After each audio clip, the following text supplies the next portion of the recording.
I think it's going to be an exciting weekend for us, both on the men's and women's side. Obviously, going into outdoor, we have a couple defending champions that we are returning.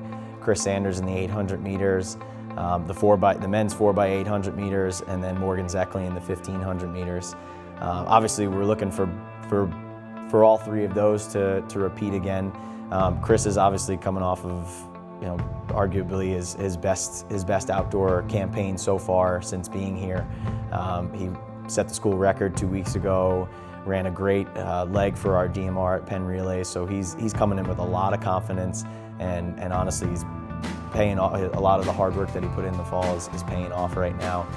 Morgan, on the other hand, she's coming in off of a little injury that she experienced early on in the outdoor season that has caused us to adjust her racing schedule quite a bit, but she's put together some good workouts. She raced 2 weeks ago in Virginia, and she doubled this weekend for us at Penn Relays. Chris is the lightning rod of that relay right now, so a direct result of him being such a strong anchor leg for us is the confidence that the other three guys have in the relay, knowing that if they take care of their job and they get the stick to Chris, there's a good chance that he's going to be able to bring it home for him. But again, it's a relay, so all four legs are very important.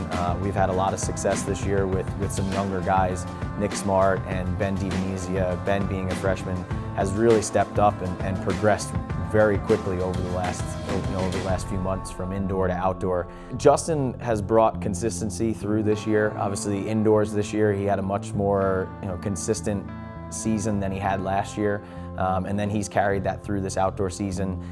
He had a little bit of an issue with his hamstring earlier in the outdoor season, kind of similar to Morgan. The distance guys have done a great job this year of coming back off of what I would call a little bit of a disappointing year last year. I think we came into the outdoor meet not really knowing what we had last year. And this year, all credit to them, they've made our decision as to who's going to run at this meet a lot more difficult because our depth has increased.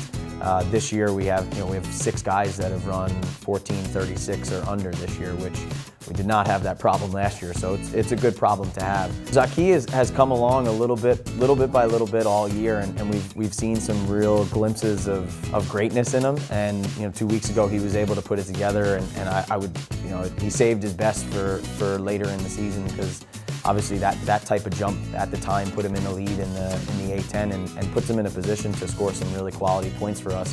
Kalia, again, she continued the progress that she made indoors into outdoors, set another school record. I think we're up to 6 school records this year so far, indoor and outdoor, which is always a good thing. It's an indication that we're moving forward as a program, and making progress with such a vast history behind us is always a good thing. Another person I'm excited about is Ifiteo Tyler. She's coming off of a really big PR 2 weeks ago in the Open 800, and putting herself in a position the way she's been racing to make the final and to score some points in the 800. As far as the relays go, we're going to have a women's 4x100 relay for the first time in a while, which is great. We put together a good group of 4 girls. Look for them to try and squeeze a couple points out of that event. We're looking to contest in every event that we put people in, and hopefully at the end of the weekend we can look at our point total and find ourselves where we belong in the conference.